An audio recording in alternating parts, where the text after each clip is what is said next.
Bonjour et bienvenue sur cette vidéo. Aujourd'hui, je vous présente la box TV de SFR, la Connect 3 exactement.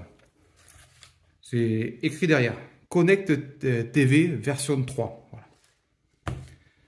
Donc la box télé, elle est toute petite. C'est une base Android, vous connaissez toutes les box télé chinoises, tout ça. Bon, c'est un peu le même style. Sauf que celle-là, elle est légèrement mieux finie quand même, parce que le plastique, c'est dur et granuleux, tout ça. Mais à part ça, voilà, si vous avez l'habitude d'une box télé chinoise classique, voilà, vous aurez, c'est exactement ça. Donc la box est toute simple, vous voyez, toute fine, toute petite. Et à l'arrière, on a marche arrêt, très intéressant. Je l'ai mesuré, le consomme environ 5 watts. Donc c'est pas grand chose, mais alimentation 12 volts 1 ampère, 12 watts max donc. Il n'y a pas, si voilà, il y a, sur les côtés il y a des ports, on va le voir tout de suite. HDMI, le sort du 4K, donc il n'y a pas de problème sur les télé 4K, ça marche super bien. Sortie optique pour une barre de son ou quoi que ce soit. Personnellement, j'envoie la sortie HDMI à la télé et la sortie optique de la télé et la barre de son. Ça permet que tout ce qui est branché à la télé sorte sur la barre de son. Par exemple, la PlayStation 5 qui est branchée sur la télé, elle le sort sur la barre de son. Parce que si on utilise la sortie SPDIF de la box, forcément, on va sacrifier d'autres trucs. Donc là, je ne m'en sers pas, j'utilise la sortie son du HDMI. Et le réseau RJ45. La box est bien entendu Wi-Fi. Par contre, j'ai pas vérifié le type de Wi-Fi parce que je l'utilise pas. Je branche un RJ45.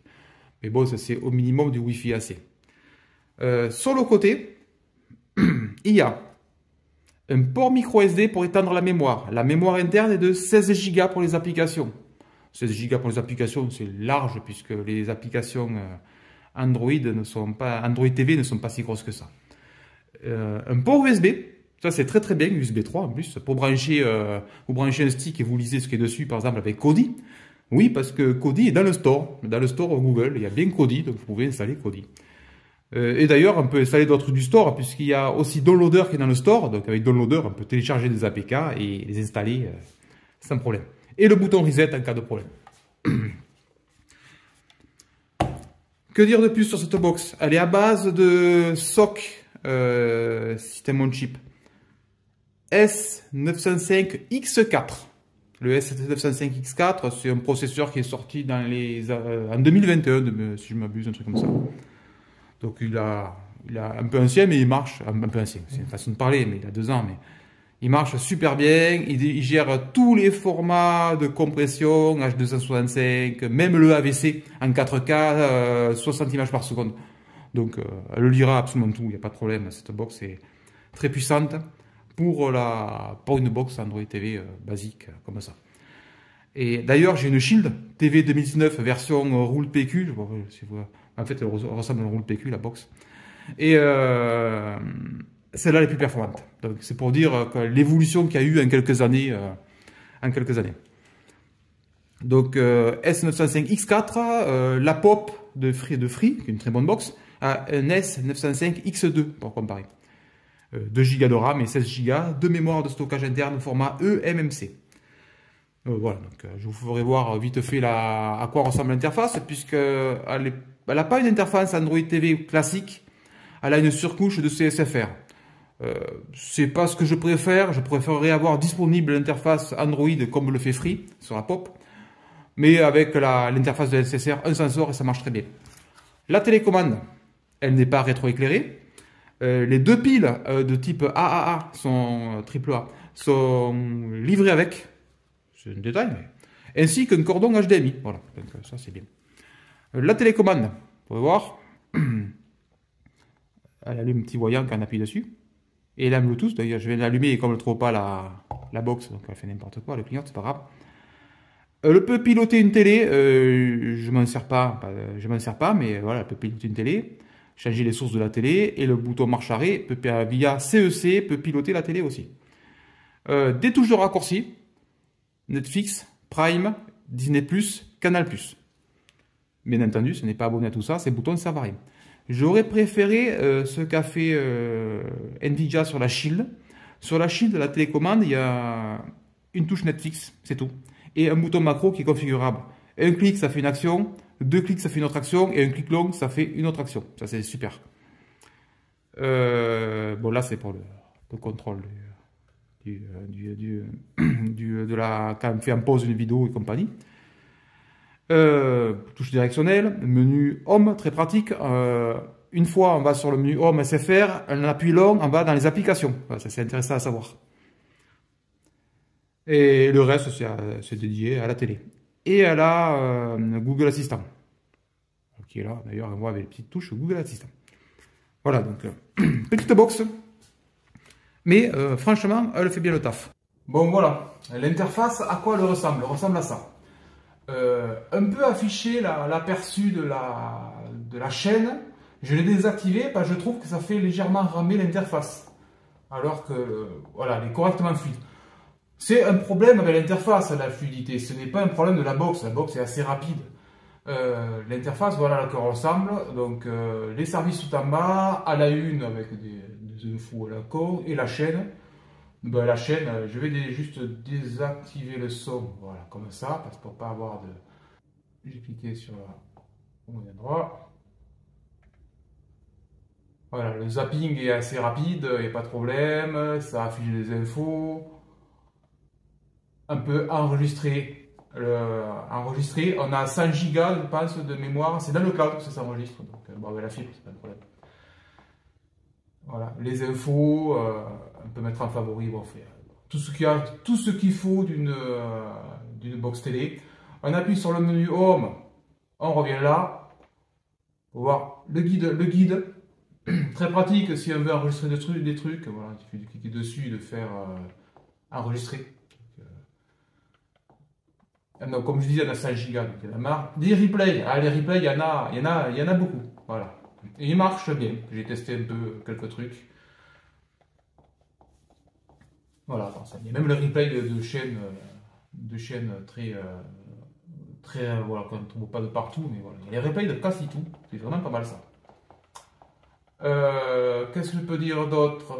Sur la partie télé, quand on zappe, dommage, il ne saute pas les chaînes où on n'est pas abonné, donc je trouve ça bête.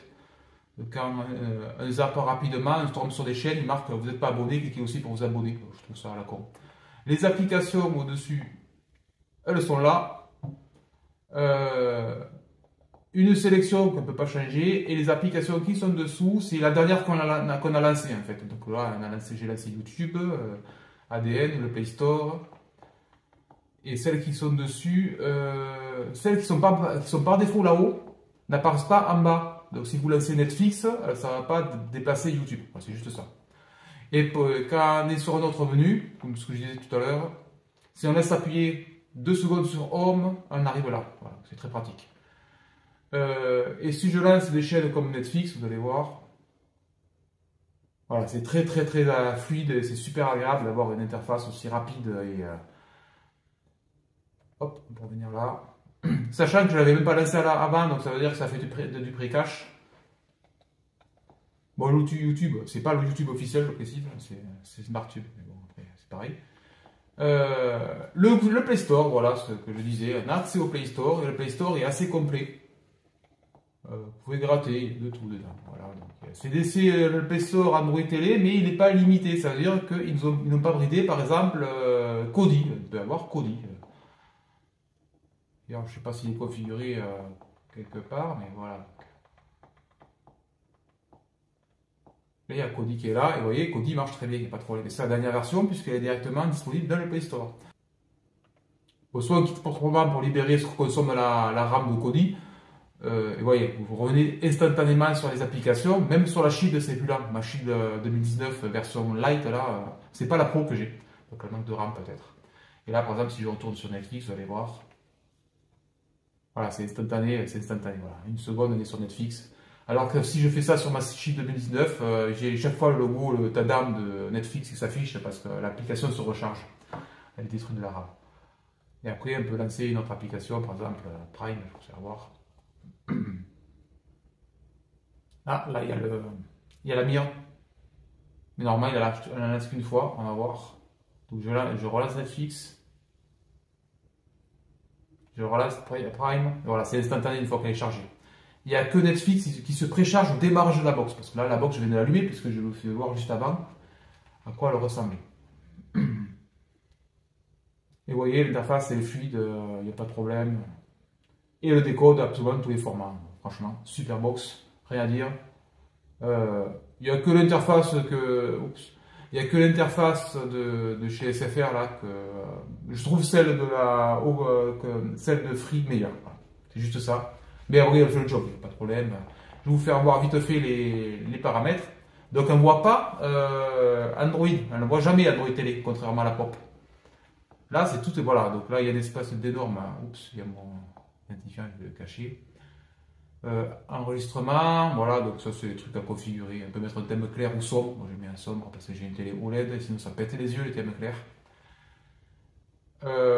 Voilà, les vidéos pour tout, je vous présente ça que j'ai désactivé pour pas que ça affiche la vidéo en permanence quand on est sur l'interface, sinon ça fait un peu ramer l'interface. Moniteur d'écran, voilà, toutes les informations.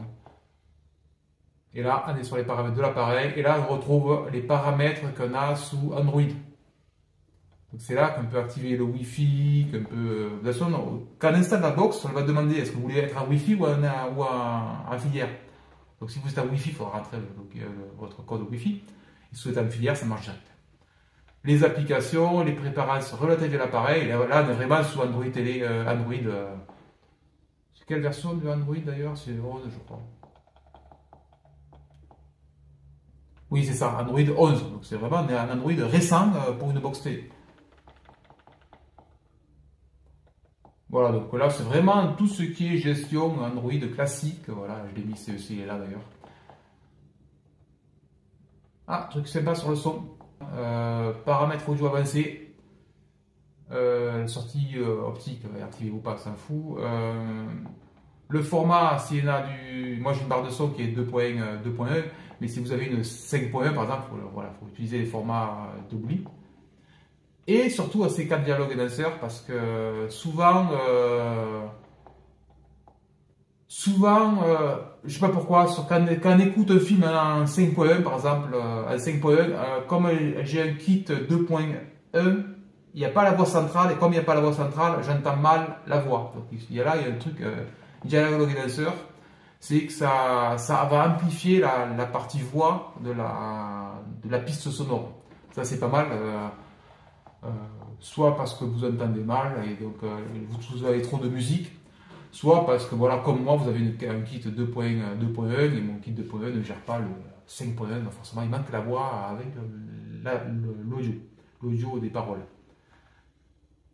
Donc j'ai fait le tour de la box, elle est vraiment pas mal. Voilà, donc là c'est tout ce qui est Android, ça fout. On revient là. La télécommande avec un firmware. La télécommande, elle est Bluetooth, elle n'est pas infrarouge. Moi, j'ai jeté la box derrière le meuble télé, donc je ne vois pas ma box n'est pas sur le meuble. Et elle marche parfaitement. Et ça, c'est top aussi. Voilà, tout ce téléphone, des dérapages. Donc j'ai fait le tour de cette petite box qui vient de sortir, je crois, elle est sortie en février. Donc j'espère que cette vidéo vous a plu et à bientôt.